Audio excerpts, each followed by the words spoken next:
आइए हम आज के इस रविवार की आराधना को शुरू करते हैं और परमेश्वर की महिमा के लिए कुछ गीतों को गाते हैं।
आज फिर से परमेश्वर के वचन में आए।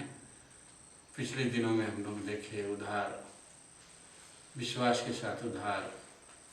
यीशु मसीह केवल उद्धार तक ही सीमित नहीं है कि हम उद्धार पाए विश्वास के साथ, उसके आगे भी परमेश्वर आशीषों को रखा है। परमेश्वर अपने चेलों को बुलाया, उन्हें अपनी योजना के तहत प्रशिक्षण भी दिया, अपने साथ रखा, अपने कार्यों के बारे में दिखाया और उनके साथ चेले लोग रहे। उद्धार पाने विश्वास के साथ उद्धार पाने के बाद परमेश्वर अपने साथ हमें लेता है कि और बातों को सीखें।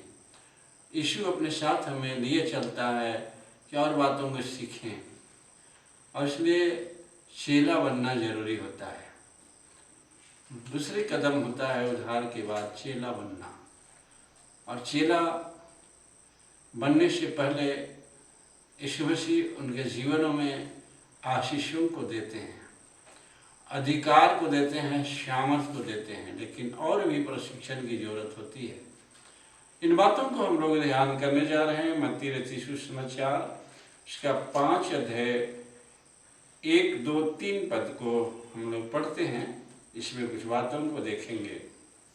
वह इस भीड़ को देखकर पहाड़ पर चढ़ गया, और जब बैठ गया तो उसके चेले उसके पास आए, और वह अपना मुंह खोलकर उन्हें यह उपदेश देने लगा, धन्य है वे जो मन के दीन हैं, क्योंकि स्वर्ग का राज्य उन्हीं का है। उन्हीं का है। यहाँ पर गौर करें, वह भीड़ को देखकर पहाड़ पर चढ़ गया, और जब बैठ गया तो उसके चेले उसके पास आए।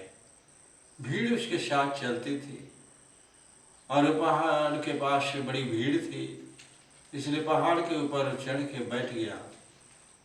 एक ऊंचाई में बैठा है ताकि उसके उपदेश को लोग सुने।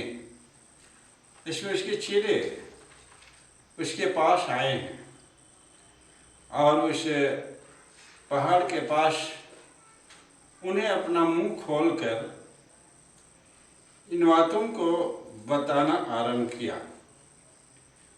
यीशु मसीह अपने मुंह को अपने चेलों के लिए खोलकर प्रकाशन देना आरंभ किया। मत्ती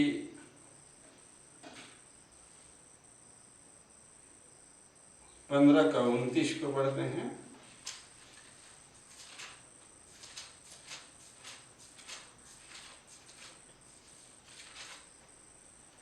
यीशु वहां से गलील की झील के पास आया और पहाड़ पर चढ़कर बैठ गया। हाँ, मत्ती 13:35 पढ़ते हैं।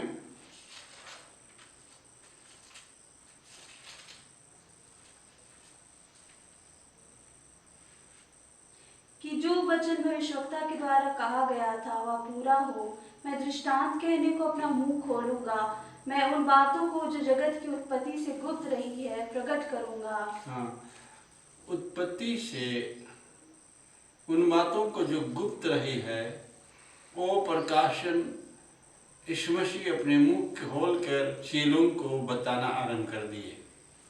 यीशु मसीह जब उपदेश आरंभ किए तो ये बहुत ज़रूरी था कि वो परमेश्वर की सच्चाई को दिखाएं। जैसा यूहन्ना में हम लोग पढ़ते हैं कि परमेश्वर को कभी किसी ने नहीं देखा, लेकिन इकलौते पुत्र ने उसे प्रकट किया। इकलौता पुत्र जिसको परमेश्वर का गोद में था, और वही परमेश्वर का स्वरूप में आकर परमेश्वर के बारे में बताया। इसलिए यीशु मसीह स्पष्ट करता है, जो मुझे देखा वो पिता को देखा, पिता और मैं एक हूँ।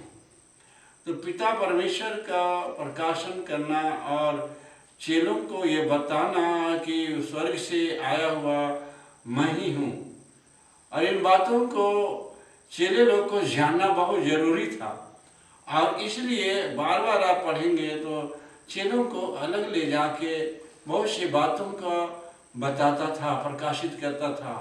मत्ती 13 अध्याय को देखिए, दृष्टांत बताया, लोगों को दृष्टांत में बातें करता था। जब चेले लोग अलग किनारे हो जाते थे तो यीशु से पूछते, इस दृष्टांत का अर्थ बताइए।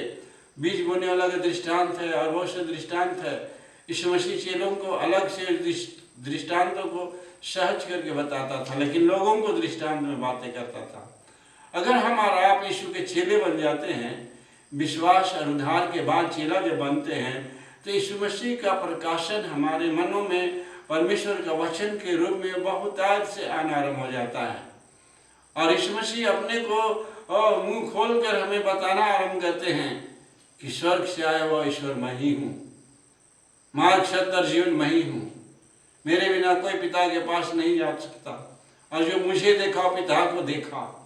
ये चेलों का कर्तव्य है। हम जब यीशु को विश्वास लाए, उद्धार पाए, अब चेलों का कदम है वो यीशु मसीह में। अगला कदम हमें यही है कि हम यीशु मसीह से सुने। अब यीशु मसीह स्वर्गीय बातों का प्रकाशन लेके आता है और इसमें आरंभ कर रहा है धन्य वचन के द्वारा।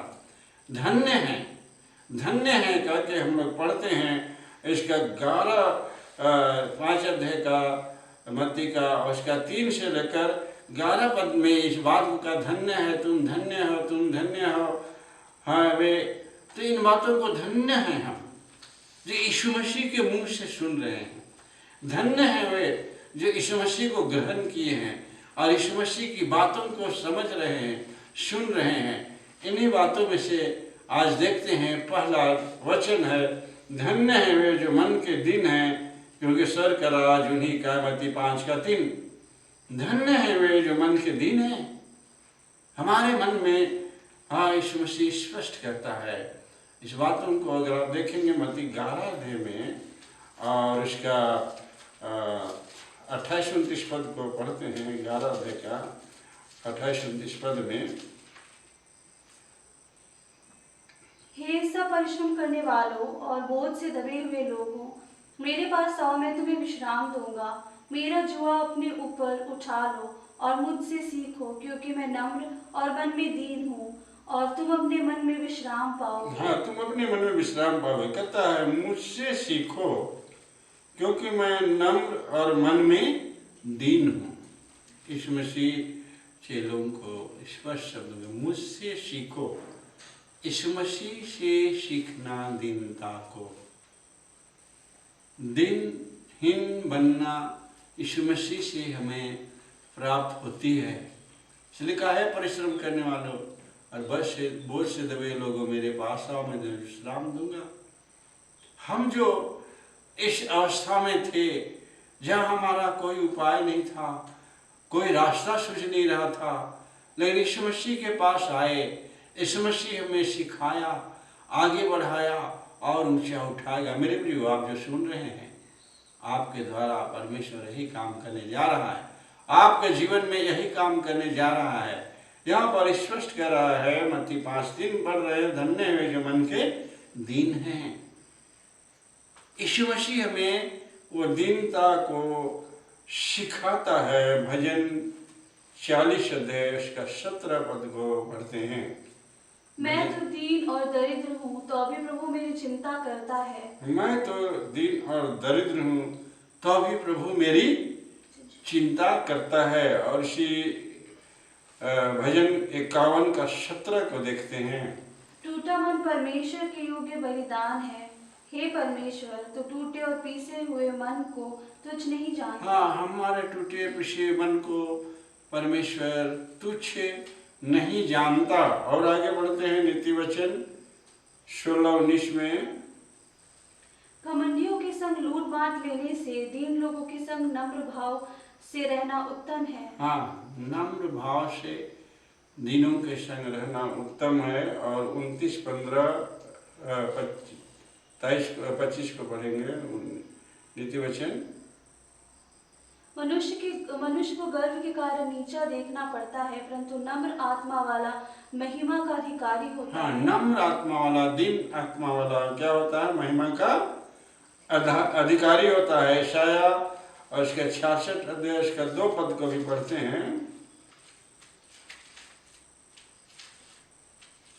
66 का 2 यशाया।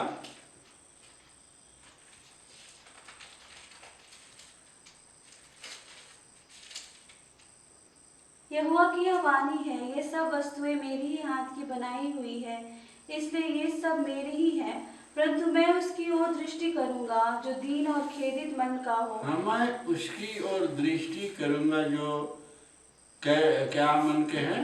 दीन और खेदित मन के हैं। दीन है, दीनता में जो है उन पर परमेश्वर या वचन के अनुसार हम पर दृष्टि करता है। मत्ती 19:14।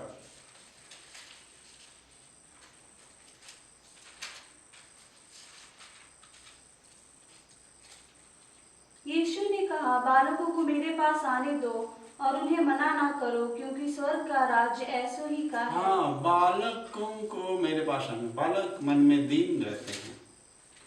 वैसे ही हमें प्रभु में जब हम बनेंगे तब हमको प्रभु ऊंचा उठाएगा।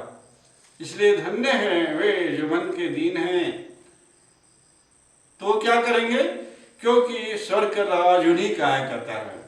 जब हम दीन हैं तो स्वर्ग का राज परमेश्वर जैसा कह रहा है इन्हीं का है। स्वर्ग का राज ऐसे ही लोगों का है जो दीन है मन में। आपके पास बुद्धि शिक्षा बढ़ गया होगा, बुद्धि बढ़ गया होगा, आपको बल बढ़ गया होगा, आपका शरीर भरपूरी होगी, उस पर परमेश्वर दृष्टि नहीं करता।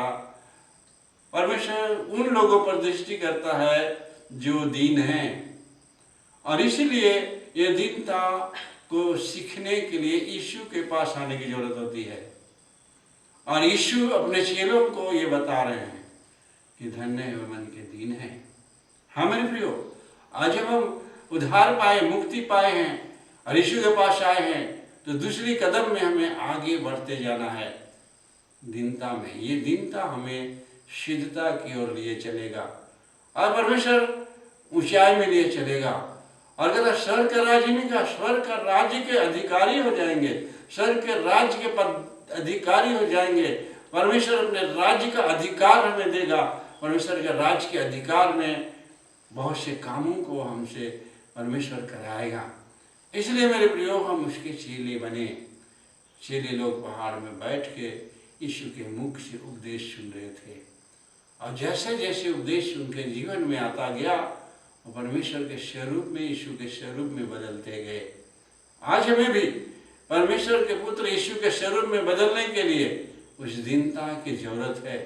वो दीनता के पास हम आएंगे, निश्चय परमेश्वर हमें आशीष देकर बदल देगा। परमेश्वर इन वचनों के द्वारा बहुतायत का आज आशीष दे।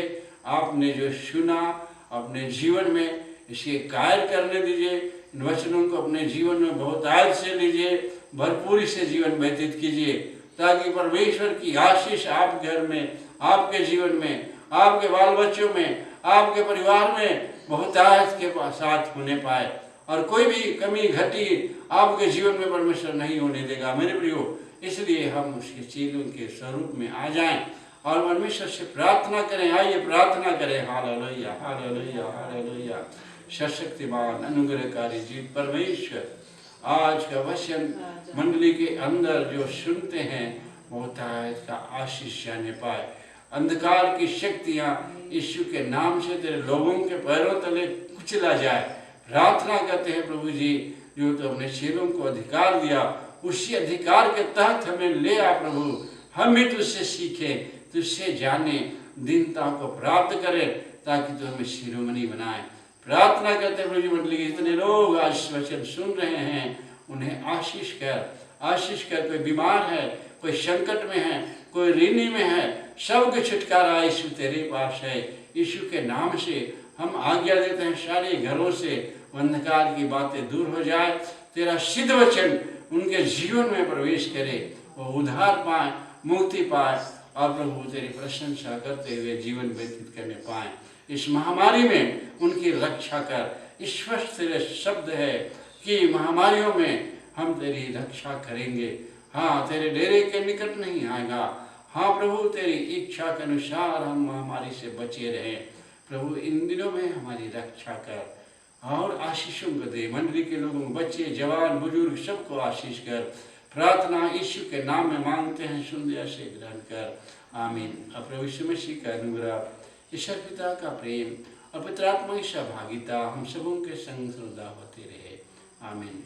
सबको जय मसीह। और परमेश्वर आप सबको आशीष दे और इस सप्ताह आप अच्छे से रहें, इसके लिए हम धन्यवाद करते हैं परमेश्वर को। आप निश्चय, हमारा फ़ोन नंबर आपके पास आता है, दिया रहता है, संपर्क करें और इस सेवकाई में अपने हाथ को बढ़ाएं, मदद करें, दान से, दशवान से मदद करें, ताकि इस सेवा में हम लोग और आगे बढ़ने पाएँ। सबको धन्यवाद।